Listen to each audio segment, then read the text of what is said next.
بسم الله waxaan rabaa inaan warbixin kooban ka siiyo bulshada Soomaaliyeed dhacdada ka dhacday isgoyska Banaadir waxa Saaka aroortii isku rasaaseeyay isgoyska Banaadir guri u dhow oo isku haysteen laba maleeshiyo dhulkaas oo labada maleeshiyo ay ku dagaalamayeen waxa durbadiiba soo dhaxgalay ciidanka booliska Soomaaliyeed oo diyaar u ahaa inuu difaaco dadka ku ganacsanaya eeridaas dhulkaas oo labada maleeshiyaba ay qolobo sheeganaysa inay milkiyadiisu leedahay laakiin hadda uu gacanta ku hay ciidanka booliska Soomaaliyeed israasaasayntii Saaka ku dhaxmartay goobtan waxa ku dhaawacmay kuna dhintay dadyo goobta ku ganacsanayay ilaa iyo 4 qofood goobtay ku dhaawacmeen dad oo ay ka mid yihiin saraakiil booliska Soomaaliyeed ah saraakiishaas oo dhaxgashay labada maleeshiyo diriraysay hadda goobtii waxa gacanta ku hay ciidanka booliska Soomaaliyeed wax dhibana kama taagna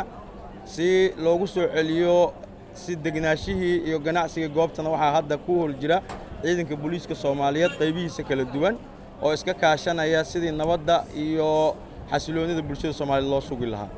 marka wax kale problem ma jiro dagaalkan wuxuu ku koobnaa oo kaliya dhulkaas ay isku haysteen labada maleeshiyo dadweynaha iyo bulshada qaarkood ee isticmaalaya ereyga ah ciidanka dawladda israasaaseeyay ma aha shakhsi kasta oo wata dareeska dawladda ama darees dawli ama military ahaado booliis ahaado ma noqon karo askari dawladna waxa lagu noqon karaa qofka fadhi iyo heekal uu ka tirsan yahay heekalka iyo fadhigiisa markuu ku sugan yahay uu askari yahay laakiin maleeshiyad watay dharka ciidanka militariga ah